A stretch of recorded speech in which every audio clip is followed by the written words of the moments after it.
छात्रों, मैं जयंत कुमार एक बार फिर से हिंदी विषय के साथ उपस्थित हूँ।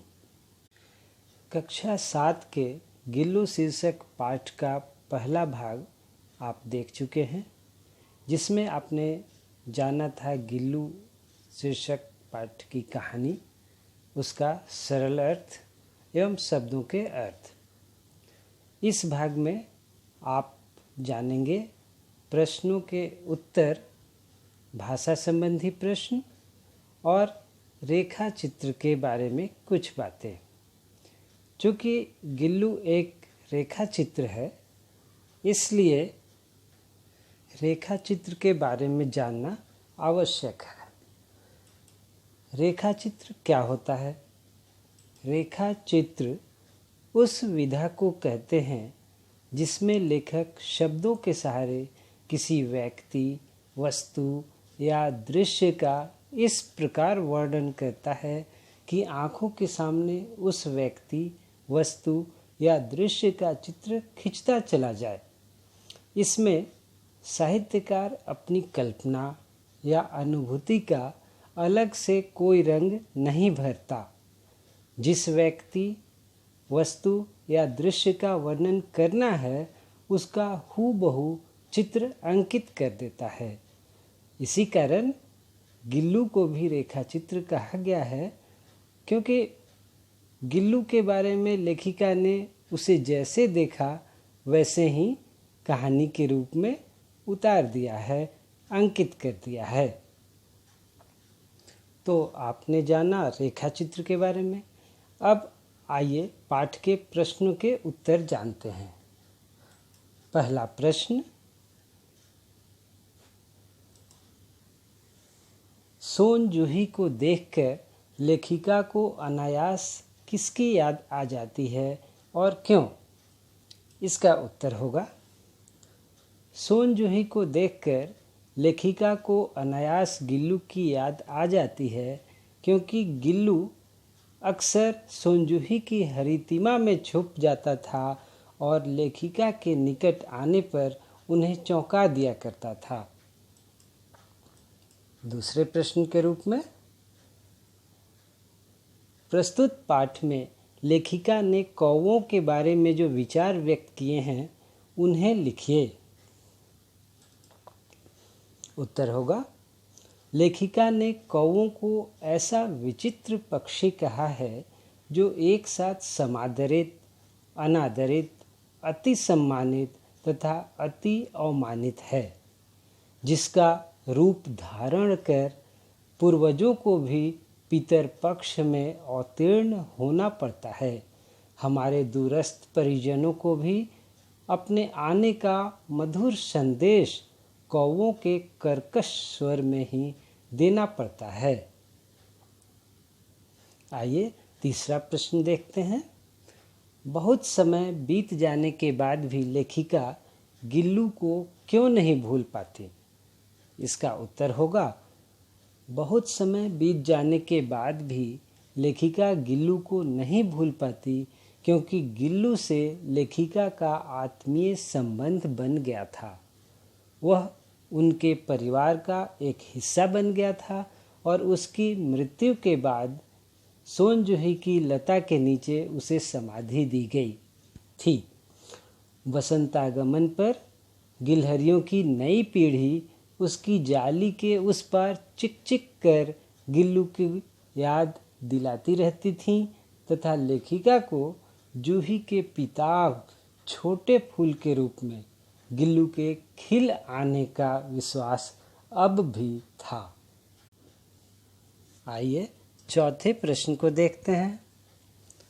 लेखिका ने गिल्लू की प्रशंसा किन शब्दों में की है? लेखिका ने गिल्लू की प्रशंसा करते हुए लिखा है कि स्निग्ध रोएं, झब्बेदार पूंछ और चंचल चमकीली नीले कांच की मोतियों जैसी आँखों वाला था। गिल्लू हल्की डलिया रूपी अपने घर को स्वयं हिलाकर झूलता और अपनी कांच के मनकों सी आँखों से कमरे के भीतर और खिड़की के बाहर न जाने क्या देखता समझता रहता था, परंतु उसकी समझदारी और कार्यकलाप पर सबको आश्चर्य होता था। आइए 5वें प्रश्न को देखते हैं। लेखिका ने गिल्लू के जीवन में प्रथम बसंत के आने का वर्णन किन शब्दों में किया है? इसका उत्तर होगा, लेखिका ने गिल्लू के जीवन में प्रथम बसंत के आने का वर्णन करते हुए लिखा है कि नीम चमेली की गंध कमरे में आने लगी। बाहर की गिलहरियाँ खिड़की की जाली के पास आकर चिक चिक करके न जाने क्या कहने लगी। गिल्लू को जाली के पास बैठकर अपनेपन से बाहर झांकते देखकर लेखिका ने सोचा कि इसे मुक्त करना आवश्यक है। उन्होंने कीलें निकालकर जाली का एक कोना खोल दिया और इस मार्ग से गिल्लू ने बाहर जाने पर सचमुच ही मुक्ति की सांस ली। आइए 6ठा और अंतिम प्रश्न लेते हैं। सोनजूही की लता के नीचे गिल्लू को समाधि क्यों दी गई? इसका उत्तर होगा, सोनजूही की लता के नीचे गिल्लू को समाधि इसलिए दी गई कि वह अक्सर सोनजूही की पत्तियों में छुपकर लेखिका को चौंकाने का प्रयास करता था। शायद सोनजूही की लता उसे अधिक प्रिय थी। ये थे प्रश्न और उत्तर, और अब पाठ में दिए गए भाषा संदर्भ की बारी। भाषा संदर्भ में आपसे व्याकरण संबंधी जानकारी दी जाती है और प्रश्न पूछे जाते हैं। आज श्रुति सम भिन्नार्थक शब्द की बारी है। श्रुति सम भिन्नार्थक शब्द आखिर कहते किसको हैं? ये शब्द को हम लोग जानते हैं। सबसे पहले श्रुति सम भिन्नार्थक शब्द का अर्थ है सुनने में समान परंतु भिन्न अर्थ वाला।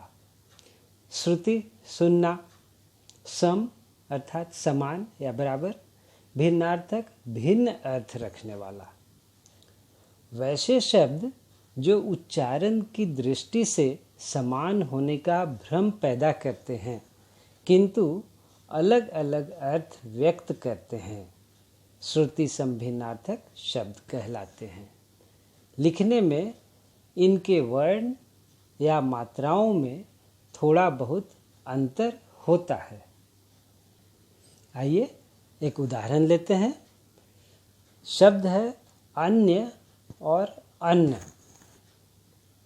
ये दोनों शब्द सुनने में लगभग समान प्रतीत होते हैं, लेकिन अन्य शब्द का अर्थ होता है कोई और या दूसरा, जबकि अन्न का अर्थ है अनाज। इस प्रकार के अनेक शब्द हिंदी में आपको मिलेंगे। आपको इन्हें अच्छी तरह से समझ लेना चाहिए। अब श्रुति सम भिन्नार्थक शब्द से संबंधित प्रश्न। निम्नलिखित शब्दों का अर्थ पता कर लिखिए। पहला शब्द जो रहेगा वह आदि, और उससे समान सुनाई पड़ने वाला शब्द आदि। उसके बाद ग्रह, गृह, कली, कली, दिन, दीन, नारी, नाड़ी,